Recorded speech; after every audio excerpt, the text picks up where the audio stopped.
పూరా లోకల్ 25 సంవత్సరాల వయసుండే సమయంలో రాజకీయాల్లోకి వచ్చిన వ్యక్తి అయ్యన్న పాత్రుడు గారు. అక్కడి నుంచి 7 సార్లు ఎమ్మెల్యే అయ్యారు, ఒకసారి ఎంపీ అయ్యారు. ఎమ్మెల్యేగా, ఎంపీగా, మంత్రిగా తెలుగు రాష్ట్రాల్లో తనకంటూ ఒక ప్రత్యేకమైన ముద్ర వేయగలిగారు. ఏ పదవి ఇచ్చినా ఆ పదవికి వన్నె తీసుకొచ్చిన వ్యక్తి అయ్యన్న పాత్రుడు గారు. వారి కుటుంబం కూడా మనం ఆలోచిస్తే కొంతమంది ఫస్ట్ జనరేషన్లో రాజకీయాల్లోకి వస్తారు. అయ్యన్న పాత్రుడు గారిని చూస్తే 6 దశాబ్దాలు రాజకీయ చరిత్ర కలిగిన కుటుంబం. 1962లో అయ్యన్న పాత్రుడు గారి తాత లచ్చా పాత్రుడు గారు స్వతంత్ర పార్టీ నుంచి పోటీ చేసి గెలిచారు. స్వాతంత్ర సమరయోధుడు గౌత లచ్చన్న సమకాలికుడిగా పనిచేశారు. అదే వారసత్వాన్ని కొనసాగిస్తూ అయ్యన్న పాత్రుడు గారు ఇప్పటివరకు పనిచేస్తున్నారు. 83, 85, 94, 99, 2004, 2014, 2024లో ఎమ్మెల్యేగా విజయం సాధించారు. నర్సీపట్నంలో తెలుగుదేశం పార్టీ పెట్టినప్పటి నుంచి వారే పోటీ చేస్తున్నారు. అది వారి యొక్క ప్రత్యేకత. 7 సార్లు ఎమ్మెల్యే గెలవడం, 16 సంవత్సరాలు మంత్రిగా పనిచేయడం, 1996లో అనకాపల్లి ఎంపీగా గెలుపొంది 2 సంవత్సరాలు అక్కడ పనిచేయడం, తెలుగుదేశం పార్టీ పాలిట్ బ్యూరో సభ్యుడిగా 10 ఏళ్ళు పనిచేశారు. టెక్నికల్ ఎడ్యుకేషన్, రోడ్లు, భవనాల శాఖ, అటవీ శాఖ, పంచాయతీరాజ్ శాఖ మంత్రిగా బాధ్యతలు నిర్వహించారు. 3 సార్లు R&B మినిస్టర్గా పనిచేశారు. అదేవిధంగా మనం ఒకసారి చూస్తే ఎప్పుడూ పోరాట యోధుడు, రాజీ పడని నాయకుడు, ఒక విశిష్టమైనటువంటి లక్ష్యాలుండే వ్యక్తి. తెలుగు రాష్ట్రాల్లో ఏ మారుమూల ఎవరిని అడిగినా అయ్యన్న పాత్రుడు గారిని గురించి చెప్తారు. 66 సంవత్సరాలు, ఇప్పుడు కూడా ఫైర్ బ్రాండే, చనిపోయే వరకు ఫైర్ బ్రాండ్గానే ఎక్కడ దాంట్లో రాజీనే లేదు. అదే మరి ఇంకొక పక్కన చూస్తే తనకంటూ ఒక ఇమేజ్. అదే సమయంలో లాయల్టీ ఫ్యాక్టరీలో కరుడు గట్టిన పసుపు యోధుడుగా పార్టీలో ఇంతవరకు ఉన్నారు, ఎప్పటికీ ఉంటారు. అది ఆయన ప్రత్యేకత. నీతి, నిజాయితీ, నిబద్ధత ఇవన్నీ ఉణికిపుచ్చుకొని రాజకీయం చేశారు. 42 సంవత్సరాలు. ఇప్పుడు చాలామంది ఫస్ట్ టైం వచ్చేవాళ్ళు ఉన్నారు, కొంతమంది రెండవసారి వచ్చేవాళ్ళు ఉన్నారు. 42 సంవత్సరాలు ఒక నియోజకవర్గం అంటిపెట్టుకుని నర్చర్ చేసి 7 సార్లు గెలవడం అనేది ఒక అరుదైన అనుభవం. చాలామందికి 2-3 సార్లుగా ఫెట్టెక్కి వస్తుంది. అక్కడి నుంచి మనుషులు మారిపోతూ ఉంటాం. అలాంటి సందర్భంలో ఎప్పుడు కూడా రాజీ పడకుండా పనిచేశారు. 42 సంవత్సరాలుగా పసుపు జెండాను మోస్తూనే ఉన్నారు. పార్టీని కన్న తల్లిగా భావించే నాయకుడు, పోరాట యోధుడు. ఎప్పుడు కూడా రాష్ట్రంలో అభివృద్ధి చేయడమే కాకుండా ఉత్తరాంధ్ర అభివృద్ధి కోసం, ప్రత్యేకంగా విశాఖపట్నం అభివృద్ధి కోసం ఎనలేని కృషి చేసిన నాయకుడు అయ్యన్న పాత్రుడు గారని చెప్పి కూడా నేను మీకు తెలియజేస్తున్నాను. ఇంకొక పక్కన ఉత్తరాంధ్ర సుజల స్రవంతి, విశాఖపట్నం, విజయనగరం, శ్రీకాకుళం నీళ్లు కావాలి, గోదావరి నీళ్లు రావాలి, ఆ ప్రాంతం కూడా బాగుపడాలి, మా కరువు ప్రాంతానికి నీళ్లు కావాలని వెనకబడి క్యాబినెట్ మినిస్టర్గా దాన్ని శాంక్షన్ చేయించిన వ్యక్తి అయ్యన్న పాత్రుడు గారు. దానికి మనస్ఫూర్తిగా అభినందిస్తున్నాను. అందరికి కూడా కష్టాలు వస్తూ ఉంటాయి. ఆయన రాజకీయ జీవితంలో ఎప్పుడూ పడనటువంటి ఇబ్బందులు గత 5 సంవత్సరాలు పడ్డాడు. మామూలుగా కూడా కాదు, తన ఇంట్లోకి 100 మంది పోలీసులు పంపించారు, గోడలు పగలగొట్టారు రాత్రిపూట. భయంకరమైన వాతావరణాన్ని క్రియేట్ చేశారు. ఒక స్టేషన్లో కాదు, అనేక పోలీస్ స్టేషన్లో కేసులు పెట్టారు. రాత్రుల్లో దేశపోయి స్టేషన్ టు స్టేషన్ తిప్పారు. ఎక్కడా భయపడలా, ధైర్యంగా ఉన్నాడు. 23 కేసులు పెట్టారు. అందులో దగ్గర 10 కేసులు ఒక సిఐడిని పెట్టారు. అయితే రాజీలేని పోరాటం చేసి మనోనిబ్బరంతో ముందుకు పోయిన వ్యక్తి. కడాన మనందరం గుర్తుపెట్టుకోవాల్సింది 60 సంవత్సరాలు, 62, 63 సంవత్సరాలు ఉండే వ్యక్తి పైన అత్యాచారం కేసు కూడా పెట్టారు. ఇవన్నీ కాకుండా అంటే ఎలాంటి పాలకులు ఉన్నారు, ఎలాంటి జరుగుతాయి అనేదానికి ఒక ఉదాహరణ ఇవన్నీ జరిగాయి. అయితే ఒక్క విషయం ఎక్కువంటే సభ్యులందరికీ విజ్ఞప్తి చేస్తున్నాను. ప్రతి ఒక్క నాయకుల్లో కూడా ఒక స్ఫూర్తిదాయకమైన సంఘటనలు ఉంటాయి. అందుకే ఇన్నిసార్లు గెలుస్తారు. అలాంటి మన అయ్యన్న పాత్రుడు గారిలో ఉండే మంచి పాజిటివ్ పాయింట్స్ అన్నీ కూడా మీరు కూడా ఆలోచించుకోవాల్సిన అవసరం ఉంది. ఒక వ్యక్తి చట్టసభకు రావడం ఒక అరుదైన గౌరవం. ఇది ఒక అవకాశం. కొన్ని లక్షల మందిలో ఆ అవకాశం మనకు వస్తుంది. ఆ అవకాశంతోనే మనం అందరం ఇక్కడికి వచ్చాం. అయితే మనం అందరం గుర్తుపెట్టుకోవాల్సింది, మనల్ని ఎంపిక చేసిన ప్రజలకి ఏం చేయాలి, తాత్కాలికంగా ఏం చేయాలి, ఒక టైం బౌండ్ ప్రోగ్రాంలో ఏం చేయగలుగుతాం, దీర్ఘకాలంలో ఏం చేయగలుగుతామో మనం అందరం ఆలోచించుకొని అలాంటి సమస్యల్ని పరిష్కారం చేయాల్సిన బాధ్యత మనందరి పైన ఉంది. అంతేకాకుండా ఈరోజు ఎక్కుండే ఎమ్మెల్యేలందరినీ కోరుతున్నాం, మనందరి పైన ఒక పవిత్రమైన ఉన్నతమైన బాధ్యతని తెలుసుకోవలసిన అవసరం ఉంది. చట్టసభల్లో సభ్యుల ప్రవర్తన, వ్యాఖ్యలు, చర్చలు, మనం ఏదో ఇక్కడ అపోజిషన్ ఉంటే అపోజిషన్కే జవాబుదారితనం, వాళ్ళ మీద మాట్లాడాలనే ఆలోచన కాకుండా మనం మాట్లాడే విషయాలు రాష్ట్రం మొత్తం ప్రజలంతా వాచ్ చేస్తూ ఉంటారు. మీ నియోజకవర్గంలో ఉండే ప్రజానీకం వాచ్ చేస్తారు, రాష్ట్రమంతా వాచ్ చేస్తారు. ఒక సభ్యుడిగా మీరు సమర్థవంతంగా పనిచేస్తే ఎక్కడ లేని గౌరవం వస్తుంది. దానికి మనందరం కృషి చేయాల్సిన అవసరం ఉంది. అయితే ఓసారి బాధేస్తుంది, గడిచిన 5 సంవత్సరాలు శాసనసభ అంటే చాలా భిన్నంగా నడిచింది. ఎంతో పవిత్రమైన శాసనసభను గత ప్రభుత్వం ఒక వికృతమైన పోకడలు, నీచ రాజకీయాలు, వ్యక్తిత్వ హననానికి ఒక వేదికగా చేశారు. ఇదే అసెంబ్లీలో దూషణలు, బూతులు, విక్రింతలు, కక్ష సాధింపులు, మైకు లేకుండా పోవడం ఒకటి కాదు, చాలా సమస్యలు వచ్చాయి. అదే సమయంలో ఫస్ట్ టైం వచ్చిన ఎమ్మెల్యే బాధ్యతారాహిత్యంగా 6-7 సార్లు గెలిచిన ఎమ్మెల్యేని విక్రించడం, బూతులు తిట్టడం, చాలా వల్గర్గా ప్రవర్తించే పరిస్థితికి వచ్చారు. ఆ రోజు ప్రభుత్వం యొక్క వైఫల్యాల్ని క్వశ్చన్ చేస్తే వాళ్ళపైన సభలోనే దాడి చేయడం, నీచంగా మాట్లాడడం, వాళ్ళ మనోభావాలు దెబ్బతీయడం, ఇవన్నీ చేసే పరిస్థితికి వచ్చారు. ఇక్కడుండే నాయకులు నేను చూశాను. ఆ రోజు తెలుగుదేశం పార్టీ 23 మంది గెలిచాం. జనసేన లేరు, బీజేపీ లేరు. కానీ ఆ 23 మందిని గెలిచిన ఒక ఇదే అసెంబ్లీకి వస్తే వాళ్ళు ప్రవర్తించిన తీరు మీరు చూస్తే చాలా బాధాకరంగా ఆ రోజు పనిచేసే పరిస్థితికి వచ్చారు. ఆ రోజు ఒక్క విషయం మీరు చూస్తే, నేను కూడా ఇదే హౌస్లో చాలా బాధపడిన సందర్భం రోజు ఉంది. మెంబర్స్ అందరం ఉన్నాం. నన్ను గురించి, నా కుటుంబాన్ని గురించి ఇష్టానుసారంగా మాట్లాడితే కనీసం యాక్షన్ తీసుకోవడానికి నాకు మైక్ ఇవ్వమని అడిగాను.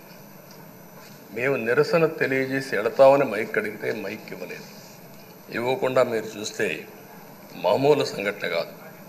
ఆ రోజు నేను ఒక మాట చెప్పాను, ఇది గౌరవ సభ కాదు, మీరు నాకు మైక్ కూడా ఇవ్వడం లేదు, మైక్ ఇవ్వకపోయినా నేను స్టేట్మెంట్ ఇవ్వాలి కాబట్టి ఇచ్చాడుతాను రికార్డు కోసం అని చెప్పి గట్టిగా లేచి ఇదే సీట్లో కూర్చొని ఆ రోజు నేను చెప్పింది అదే వర్డ్స్ మీకు రిపీట్ చేస్తున్నాను. నేను స్టేట్మెంట్ ఇవ్వాలనుకున్నాను, మీరు మైక్ ఇవ్వకుండా చేశారు. అయినా నాకు బాధ లేదు. మళ్ళీ చెప్తున్నా, ముఖ్యమంత్రిగానే ఈ హౌస్కు వస్తాను తప్ప అదర్వైజ్ నాకు ఈ రాజకీయాలు అవసరం లేదు. ఇది ఒక గౌరవ సభ కాదు. ఇలాంటి గౌరవ సభలో నేనుండనని మరొక్కసారి చెప్తూ మీకు నమస్కారం. ప్రజలకు విజ్ఞప్తి చేస్తున్నా, నా అవమానం మీరు అందరూ అర్థం చేసుకొని నిండు మనసుతో ఆశీర్వదించాలని కోరుతూ ఈ సభ నుంచి వాకౌట్ చేస్తున్నానని చెప్పి వాకౌట్ చేసి బయట ప్రెస్ కాన్ఫరెన్స్ పెట్టాను. ఎందుకు ఈ విషయం చెప్తున్నానంటే, నా జీవితంలో ఇది 9వసారి నేను ఎమ్మెల్యే. ఈ రాష్ట్రంలో తెలుగు జాతిలో నాకు వచ్చిన అవకాశాలు ఏ నాయకుడికి రాలేదు. 14 సంవత్సరాలు ముఖ్యమంత్రిగా పనిచేశాను. ఇప్పుడు మళ్ళీ ముఖ్యమంత్రి అయ్యాను. 15 సంవత్సరాల పొజిషన్ పార్టీ లీడర్గా పనిచేశాను. కానీ తిరుపతిలో నా పైన దాడి జరిగింది. 24 క్లేమోర్ మైన్స్ నా మీద బ్లాస్ట్ చేశారు. ఆ రోజు కూడా నా కళ్ళలో నీళ్లు రాలేదు. మొట్టమొదటిసారిగా ఎలాంటి సంబంధం లేని నా సతీమణి పైన ఆరోపణలు చేశారు. ఆ ఒక్కరిపైన కాదు, ఈ రాష్ట్రంలో ఆడపడుతులందరిపైన, గౌరవంగా బ్రతికే ఆడబిడ్డలందరినీ అవమానం చేయడం, సోషల్ మీడియాలో పెట్టడం, క్యారెక్టర్ అసాసినేషన్ చేయడం, ఇలాంటి చాలా సంఘటనలు జరిగాయి. దానికి పరాకాష్ఠగా ఆ రోజు శాసనసభ్యులు కానీ, కొంతమంది అయితే భవానీ శాసన సభలో సభ్యురాలుగా ఉండి ఎన్నో పోస్టింగ్స్ పెట్టే పరిస్థితికి వచ్చారు. అలాంటి సంఘటనలు చూసిన తర్వాత ఫస్ట్ టైం నా జీవితంలో ఆడబిడ్డల కోసరం ఇలాంటి హననాన్ని చేశారని బాధపడుతూ కంటతడి పెట్టాను. ఆ రోజే అనుకున్నా, ఇలాంటి పార్టీ ఈ రాష్ట్రానికి అరిష్టం, ఇలాంటి వ్యక్తిత్వం ఉండకూడదు. మళ్ళీ ఈ రాష్ట్రాన్ని గౌరవ సభ చేసి హోందాగా నడిపించే వరకు నేను పనిచేస్తానని చెప్పి ఒక శపథం చేశాను. ఆ శపథం ప్రకారమే ప్రజలు గెలిపించారు, వచ్చాను. ఈరోజు 2 సంవత్సరాల తర్వాత, ఆ రోజు నేను వెళ్ళింది 2021 నవంబర్ 19వ తారీఖున వెళ్ళాను. నిన్న మీ అందరి ఆశీస్సులతో, ప్రజలందరి యొక్క ఆమోదంతో ఈ సభలోకి ఎంటర్ అయ్యాం. నాకు జరిగిన అవమానం కానీ, ఆడబిడ్డలకు జరిగిన అవమానం కానీ భవిష్యత్తులో ఎవరికీ జరగకుండా కాపాడే బాధ్యత ఈ అసెంబ్లీ తీసుకోవాలని అందరినీ కోరుకుంటున్నాను. నా గౌరవాన్ని కాపాడిన ప్రజానీకానికి మరొకసారి మనస్ఫూర్తిగా ధన్యవాదాలు, అభినందనలు. నా జీవితాంతం రుణపడి ఉంటా. మళ్ళీ నాకు జన్మనంటే తెలుగువాడుగా పుట్టాలని, తెలుగు గడ్డ రుణం తీసుకోవాలని నా ఆకాంక్ష. తప్పకుండా ఇచ్చేస్తాను. మొన్న మీరు ఒక్కసారి చూస్తే ఎన్నికల్లో ఇక్కడుండే శాసనసభ్యులందరికీ అనుభవం ఉంటుంది. ఎక్కడో అమెరికాలో ఉండే వ్యక్తులు 5 లక్షలు 10 లక్షల రూపాయలు ఖర్చు పెట్టుకుని ఓటొచ్చి ఓటేయడం, నెల 2 నెలలు పనిచేసే పరిస్థితికి వచ్చారు. వేరే రాష్ట్రాల్లో ఉండే ప్రతి ఒక్కరూ ఇది నా బాధ్యత అనే ఉద్దేశంతో అందరూ వచ్చి ఓట్లేసే పరిస్థితికి వచ్చారు. కొన్ని సంఘటనలు చూస్తే ఆశ్చర్యం వేస్తుంది. హైదరాబాద్ నుంచి ఎన్నికల ముందు రోజున 55 ట్రైన్లు వేశారు. 55 ట్రైన్లో ఫుట్పాత్లపై నిలబడుకొని వచ్చారు. ఏసీలో ఫుల్గా, మామూలుగా ఏసీ అంటే ఒక ప్రెషర్ ఉంటుంది, ఎక్కువ మంది ఉంటే గాలి ఆడదు. అయినా కూడా లెక్క పెట్టుకోకుండా వచ్చారు. వీళ్ళందరినీ మనం పిలిస్తే రాలా, మనం ఆర్గనైజ్ చేస్తే రాలా. కానీ ప్రజలు గెలవాలి, ఈ రాష్ట్రాన్ని కాపాడుకోవాలని పిలిపించాం. ఎన్డీఏ, పవన్ కళ్యాణ్ గారు, బీజేపీ, తెలుగుదేశం ముగ్గురం కలిసి దాంతో స్పందించి పెద్ద ఎత్తున ప్రతి ఒక్కరూ మా బాధ్యతను వచ్చారు. అదే మాదిరిగా పేదవాడు భోజనం తెచ్చుకొని బస్సుల్లో వచ్చి ఓటేసి మళ్ళీ వెళ్ళారు. అంటే అంత అభిమానం చూపించారు. వాళ్ళ రుణం తీర్చుకోవాల్సిన బాధ్యత ఈ సభ పైన ఉందని చెప్పి మీ అందరికీ తెలియజేస్తున్నా. ఆ బాధ్యతని మన కళ్ళ ముందర ఎప్పుడూ కనపడవలసిన అవసరం ఉంది. ఈరోజు రాష్ట్రం విధ్వంసమైన రాష్ట్రాన్ని మళ్ళీ గాడిన పెట్టాలి. మంత్రులందరం ప్రమాణ స్వీకారం చేశాం. పవన్ కళ్యాణ్ గారు అందరం కూడా చేశాం. కానీ ఈరోజు ఒక్కసారి ఆలోచిస్తే ఎక్కడున్నామో తెలియని పరిస్థితి, ఎంత అప్పు ఉందో తెలియని పరిస్థితి, చాలా సమస్యలు ఉన్నాయి. అయితే ప్రజలు మంచి ఎమ్మెల్యేలు ఎన్నుకున్నారు. నేను కానీ పవన్ కళ్యాణ్ గారు కానీ బీజేపీ కానీ అగ్రనాయకత్వం అందరం కూడా నరేంద్ర మోడీ గారితో సహా ఇంకొక పక్క అమిత్ షా గారు అందరం కూడా మీటింగ్లు పెట్టినప్పుడు చాలా స్పష్టంగా హామీలు ఇచ్చాం. అవి నమ్మారు, మనలందరినీ ఎంపిక చేసుకున్నారు. మీరందరూ కలిసి ఒక మంచి వ్యక్తిని, రాజకీయాల్లో గౌరవాన్ని కాపాడే వ్యక్తిని, పార్టీని నమ్ముకున్న వ్యక్తిని మీరు ఎన్నుకున్నారు. ఈరోజు మనందరం కూడా గుర్తుపెట్టుకోవాల్సింది, ఇక్కడికి వచ్చినప్పుడు అవతల పార్టీ వాళ్ళు కూడా మనం ఎగతాళి చేయాల్సిన అవసరం లేదు. ప్రజలు పనిష్మెంట్ ఇచ్చారు. ఇదే హౌస్లో నేను చూశాను.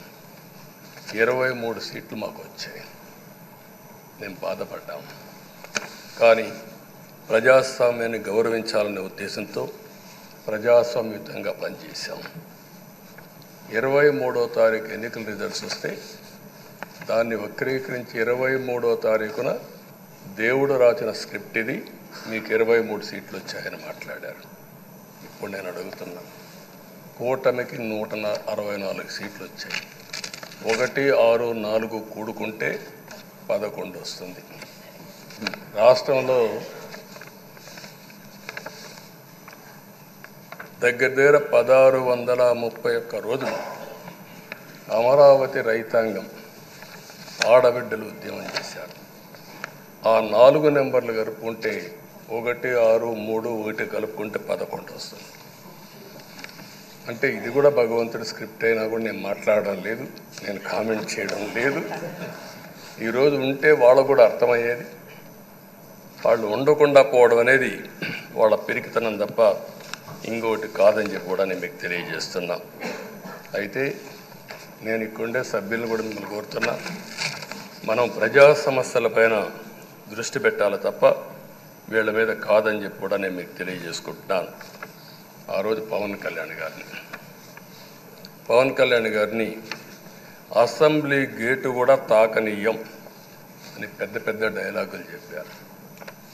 21 సీట్లలో పోటీ చేస్తే 21 సీట్లని గెలిపించిన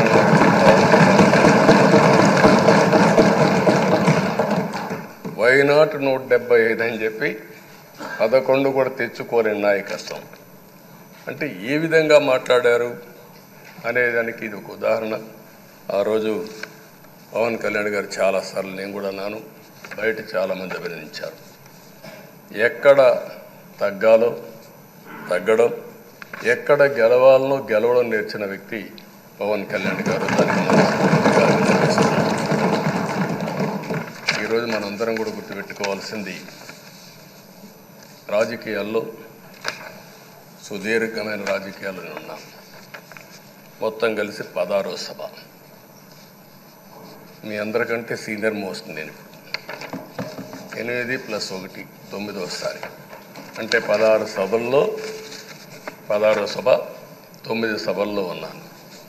అంటే అన్ని సభలను చూశాను.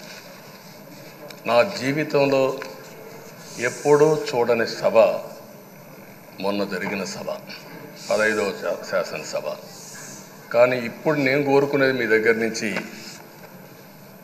అది ఒక చెడు సభ కింద, ఒక కౌరవ సభ కింద మనం భావించాం. కానీ అత్యున్నతమైన సభగా 16వ శాసనసభని నిర్వహించే బాధ్యత మనందరిపైన ఉంది. గౌరవప్రదంగా నిర్వహించాలి.